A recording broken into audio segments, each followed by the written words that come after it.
아멘. 사람은 누구든지 하나님을 만나야 또 그 하나님을 믿게 되고 경험하게 됩니다. 구약 성경에서 한 민족이 하나님을 믿는 역사가 일어나게 되는데, 그것은 바로 이제 이 모세를 중심으로 한 이 역사적인 출애굽 사건, 그리고 시내산에서 하나님을 만나는 이러한 사건인데, 그 전에 이미 하나님은 모세를 택하셔서 하나님의 사람으로 쓰시기로 작정하셨습니다. 모세는 바로 왕의 그 학대 가운데에도 히브리 백성의 아들로 태어나면 전부 다 죽이라고 하는 명령이 있었음에도 하나님의 섭리로 모세는 죽지 않고 살았어요. 모세 어머니가 갈대 상자에 그 아이를 넣어가지고 나일강가에 이렇게 띄웠는데, 마침 바로의 딸 공주가 와서 목욕하러 왔다가 그것을 보고 이제 데려다가 키워서 아들로 삼습니다. 결국 이 사건을 통해서 모세는 이제 히브리인의 아이지만 바로의 왕궁에서 왕자 수업을 받으면서 보내게 되죠. 그 기간이 40년입니다. 오늘 여기 모세가 하나님을 만날 때는 또 40년 또 지나고 나서 모세 나이가 80세가 되는 그때예요. 40년 동안 모세는 아무 걱정 없이 정말 로얄 패밀리로 이렇게 살았어요. 그런데 어느 날 모세가 이제 밖에 나와서 이렇게 공사 현장을 보는데, 애굽 감독관들이 히브리 사람들을 그렇게 학대하는 겁니다. 그래가지고 모세 마음 가운데 분이 일어나서 그 감독관을 죽이게 되죠. 그것이 2장 11절에 나와 있어요. 12절에 보니까 좌우를 살펴 사람이 없음을 보고 그 애굽 사람을 쳐 죽여 모래 속에 감추니라. 이런 일이 있어서 이제 끝난 줄 알았는데, 어느 날 또 히브리 사람끼리 싸우는 거예요. 모세 피 속에는 히브리 백성의 이 피가 흘러서 그런지, 자기 동족끼리 같이 싸우는 걸 보면서 얘기를 합니다. 여기 이 어려운 가운데 우리가 서로 돕고 살아야지 같이 싸우면 어떻게 되느냐라고 이렇게 꾸중을 하니까 그들이 뭐라고 얘기합니까? 2장 14절에서 그가 이르되 누가 너를 우리를 다스리는 자와 재판관으로 삼았느냐? 네가 애굽 사람을 죽인 것처럼 나도 죽이려느냐? 이렇게 얘기하는 거예요. 아이고, 이 애굽 사람을 죽인 것이 이제 탄로가 났어요. 깜짝같이 끝난 줄 알았는데 이게 탄로가 난 겁니다. 그래서 그 소문이 이제 나니까 어떻게 합니까? 두려워서 왕궁에서 도망을 치죠. 광야로 도망가서 광야에서 40년을 살면서 이제 목동이 되어져서 이렇게 살았어요. 그런데 어느 날 양을 치고 있는 중에 저쪽 산 쪽에서 어떤 일이 벌어집니까? 자, 3장이죠. 그때 광야 서쪽에서 인도하여 하나님의 산 호렙에 요셉이 갔는데 어떤 일이 벌어지는지 2절을 한번 읽겠어요. 시작. 여호와의 사자가 떨기나무 가운데로부터 나오는 불꽃 안에서 그에게 나타나시니라. 그가 보니 떨기나무에 불이 붙었으나 그 떨기나무가 사라지지 아니하는지라. 모세가 이렇게 산을 보니까 그쪽에서 떨기나무 덤불 같은 게 있단 말이에요. 거기서 불이 막 타오르는 거예요. 물론 우리도요, 이 산불은요, 자연 발화적인 일로 불이 발생할 때가 많이 있어요. 캐나다에서도 산불이 나가지고 큰 일이 있었고, 미국도 산불이 났었고, 우리나라도 산불이 나지 않습니까? 자연 발화, 무슨 번개일 수도 있고, 여러 가지. 뭐 그런 건가 보다 하고 있는데, 이 불이 나가지고 타고 나면 이제 꺼져야 되는 거 아니겠어요? 그런데 꺼지지 않고 계속 타는 거예요. 그 모세가 가만히 쳐다봤어요. 야, 이상하다. 어떻게 저 불이 꺼지지 아니하는지, 사라지지 아니하는지라. 그래서 궁금하잖아요.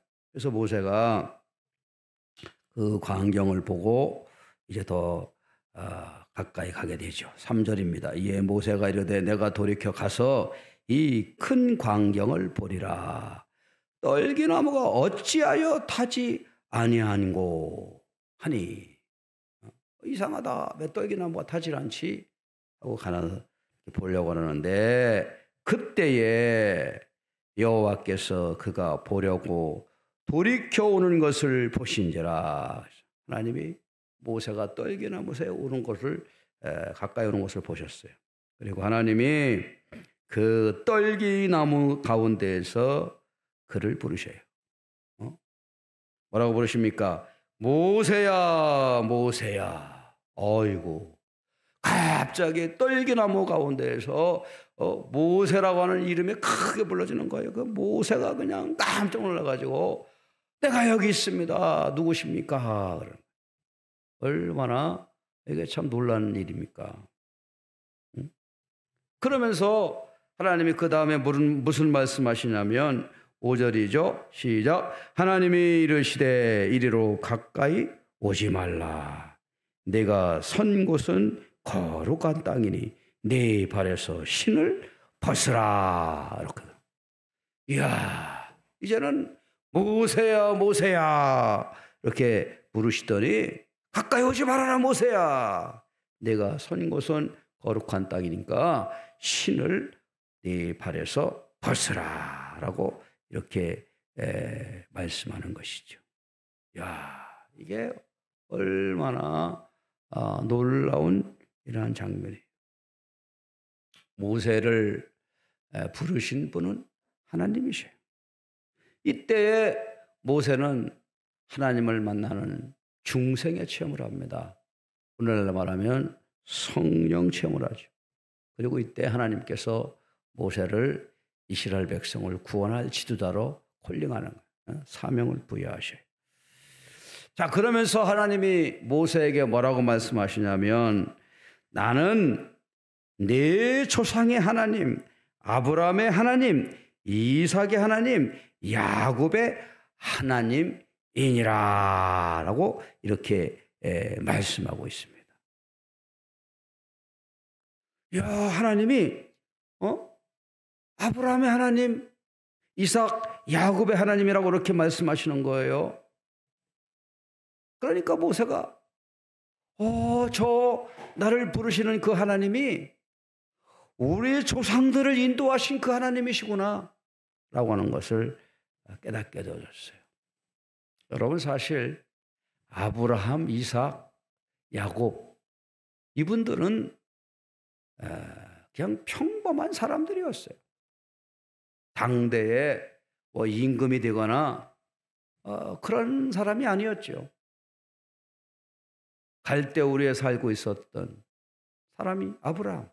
그런데 하나님이 그 아브라함을 부르셔서 열국의 아비가 되게 하시고, 그리고 아브라함에게 언약을 허락하셔서 그 아브라함의 자손을 통하여 하나님의 구원의 역사를 이루어가게 되죠. 거기에 이삭도 있고 야곱도 있는 거예요. 그러면서 말씀하시기를 내가 너도 불렀다라고 하는 거예요. 아브라함, 이삭, 야곱, 모세 역시도 대단한 존재가 아닙니다. 지금 모세는 옛날 40년 전에는 왕궁에 살긴 했었지만 현재 모세는 그냥 목동이에요. 누가 알아주는 사람도 아닙니다. 그냥 목동이에요. 그런데 하나님이 그와 같은 이 모세를 부르신 거예요. 이 떨기나무에서. 여러분 여기 보십시오. 또 왜 나무 중에 왜 떨기나무에 불이 붙습니까? 저도 옛날에 성지순례 갔는데 이걸 봤어요. 시내산에 맨 밑에 보면 성 캐더린 수도원이 있는데 그 캐더린 수도원 벽에 떨기나무가 이렇게 있어요. 지금도 있어요. 뭐 그 당시 떨기나무는 아니겠지만 떨기나무라고 있어요. 성 캐더린 수도원에. 이 떨기나무는 어떤 나무입니까? 목재로도 쓸 수가 없고 뭐 그냥 나무 중에는 뭐 가시나무 비슷하게 아무런 쓸데기 없는 나무예요. 그런데 하나님은 이 떨기나무 불꽃 가운데에서 미천한 존재로 있는 모세를 부르셔서 하나님 앞에 소명을 주신다는 말씀이에요. 결국 하나님이 함께 하시면 떨기나무에서도 불이 붙고 하나님이 함께 하시면 아주 별 볼 일 없는 목동으로 살아가는 모세에게도 놀라운 기적의 역사가 일어나게 된다는 말씀이에요. 모세뿐입니까? 예수님의 제자들도 어떻게 보면 아웃사이더잖아요. 베드로, 야고보, 요한 이분들이 뭐 저 예루살렘의 하이클래스예요? 아니에요. 저 갈릴리 사람들입니다. 그래서 유대 예루살렘 지역에 가면 예수님의 제자들 보고 저 사람들이 갈릴리 사람이냐라고 그렇게 얘기해요. 너희가 갈릴리인이잖아 그렇게 얘기해요. 그 얘기는 무엇이냐면 너희는 촌놈들이잖아 이 소리하고 똑같아요. 그렇게 아주 별 볼 일 없는 사람들을 우리 주님께서는 부르셔서 그들에게 사명을 주셨어요. 떨기나무 가운데 별 볼 일 없는 나무, 별 볼 일 없는 모세 이런 사람을 쓰셨던 것처럼 하나님의 역사는 별 볼 일 없는 존재를 통하여 하나님은 일을 하십니다. 떨기나무 가운데서 만났던 그 하나님, 저와 여러분도 만나시기를 축원합니다. 자, 바로 이 떨기나무 가운데에서 하나님이 택하셨는데 그 다음 일이 뭐예요? 자, 7절 말씀이죠. 한번 읽어보겠습니다. 시작. 여호와께서 이르시되 내가 애굽에 있는 내 백성의 고통을 분명히 보고 그들이 그들의 감독자로 말미암아 부르짖음을 듣고 그 근심을 알고 그랬어요. 지난 시간에도 말했지만 히브리 백성들이 그동안에는 요셉 시대에 뭐 또 이렇게 잘 행복하게 살았는데 요셉을 알지 못하는 새로운 왕조가 나타나고 그리고 히브리 백성들은 점점 인구가 늘어나고 그러니까 위협을 느껴서 이제 아주 국가 정책적으로 이 히브리 사람들을 핍박하는 거예요. 자, 결국 그래서 이들이 고통 가운데서 하나님 앞에 부르짖었어요. 하나님 앞에 부르짖을 때에 그 부르짖음을 하나님이 들으셨다. 우리가 고통 가운데 있을 때 하나님이 부르짖으면 들으십니다. 너는 내게 부르짖으라. 그리고 하나님은 우리의 근심을 알고 계신다. 그래서 어떻게 해요? 모세를 보내셔서 애굽인의 손에서 그들을 건져내어라 라고 하는 거예요. 하나님이 모세를 민족의 지도자로 삼으시고 이스라엘 백성들을 애굽에서 건져내는 출애굽 시키라라고 하는 거예요. 그래서 9절에 이제 가라. 모세 너는 이제 가라라고 말씀하고 계십니다. 우리도요 하나님이 우리에게 주신 사명으로 이제 가라라고 말씀하면 우리도 아멘하고 달려가야 되는 줄을 믿습니다. 이와 같은 믿음 하나님의 말씀 앞에 순종할 때 그 사람이 크게 쓰임을 받아요. 자, 그러면서 하나님이 이렇게 말씀하십니다. 자, 11절 말씀 보겠어요. 시작. 모세가 하나님께 아뢰되 내가 누구에게 바로에게 가며 이스라엘 자손을 애굽에서 인도하여 내리까.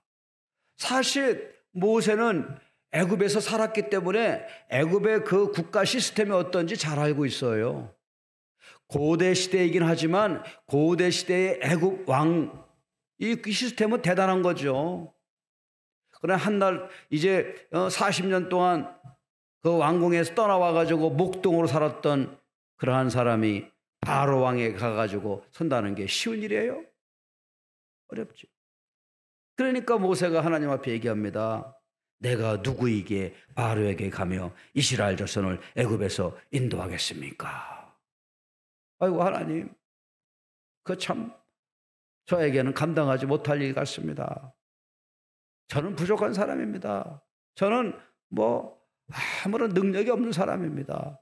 이렇게 말하는 거죠.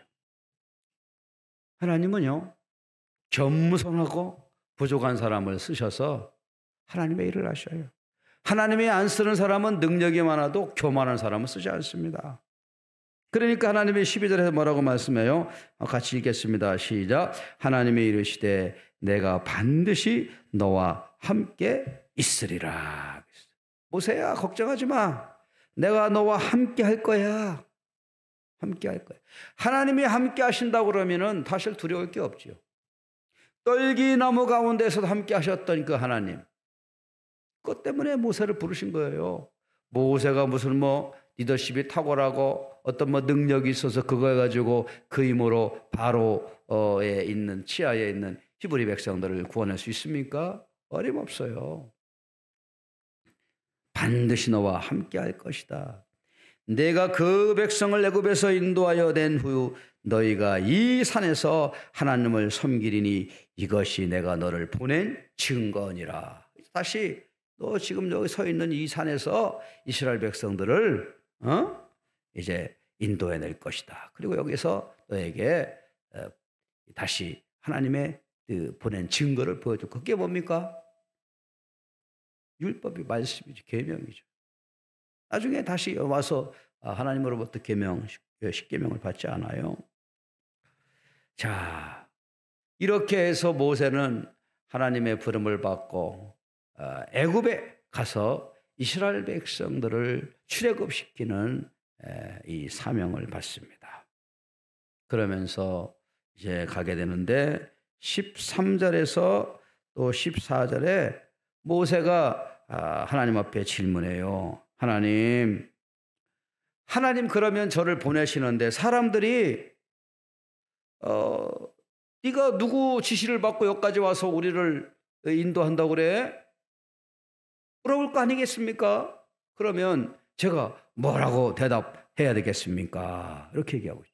네가 무슨 권위로 네가 어떤 사람의 말을 듣고 이런 일을 하느냐, 그렇게 물어보면 뭐라고 하겠습니까? 이렇게 얘기하죠.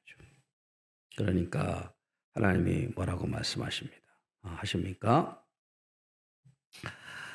하나님이 모세에게 이르시되 14절에요. 나는 스스로 있는 자이니라. 또 이르시되 너는 이스라엘 자손에게 이같이 이르기를 스스로 있는 자가 나를 너희에게 보내셨다 하라. 이야, 하나님 여호와라는 말은 스스로 있는 자 이런 뜻이에요. 백성들이 묻습니다. 모세 선생, 누가 당신을 보내셨소? 라고 물어보면 스스로 있는 자께서 나를 보내셨다 라고 이렇게 말해. 그게 누구요? 여호와입니다. 그 사람이 누구요? 아브라함, 이삭, 야곱의 하나님입니다. 그렇게 얘기하면 이스라엘 백성이 그때서 고개를 끄덕거리면서 알아듣죠. 아브라함, 이삭, 야곱, 그 야곱을 통하여 가나안 땅에 있던 이스라엘 백성들이 애굽에 온 거 아니겠어요? 그리고 400여 년 동안, 오랜 시간 동안에 이 사람들이 한 민족을 이룬 게 아니겠어요? 그런데 이제 다시 모세를 통해서 하나님이 우리를 가나안으로 인도하신데 그분이 누구냐고? 여호와 하나님이래. 고개를 끄덕이는 거예요. 그래서 이스라엘 백성들이 이제 모세의 리더십을 이제 보고 따라가게 되는 그런 장면이에요. 자, 여러분, 오늘 여기서 중요한 말씀이 있어요. 타지 않은 떨기나무.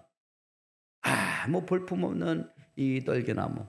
그러나 하나님은 그 타지 않는 떨기나무를 통하여서 모세를 부르셨어요. 모세 역시도 아무 볼품없는 목동에 불과했습니다. 하나님은 연약하고 부족한 사람을 보시고 그 사람 가운데서 하나님은 택하셔서 일을 맡기신다는 말씀이에요.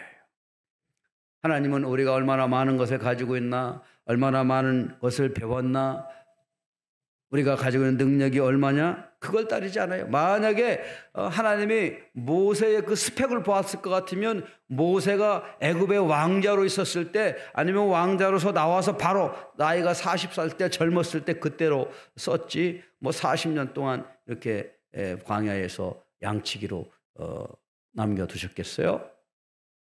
하나님은 그 세상에 있는 지혜와 지식, 이것을 필요로 한 것이 아니고 하나님이 쓰시기에 맞는 겸손함과 온유함, 그리고 순종하는 그 마음을 보시고 하나님은 모세를 택하셨어요. 사랑하는 여러분, 우리도 그렇습니다. 여기서 모세가 하나님의 말씀을 들었잖아요. 내가 선 곳은 거룩한 땅이니 내 발을 발에서 신에서 벗으라 그래요. 우리가 룻기를 보면은 이 계대 결혼하고 기업물을 자를 정할 때 신발을 벗어 던지는 게 있거든요. 그 신발을 벗어서 던진다는 말은 나의 모든 것을 당신에게 위임합니다 라고 하는 그런 뜻이에요. 여기 그런 것을 말하고 있어요.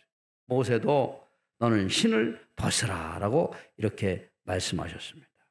하나님을 신뢰하고 의지하라 라는 그런 뜻의 의미가 담겨져 있어요.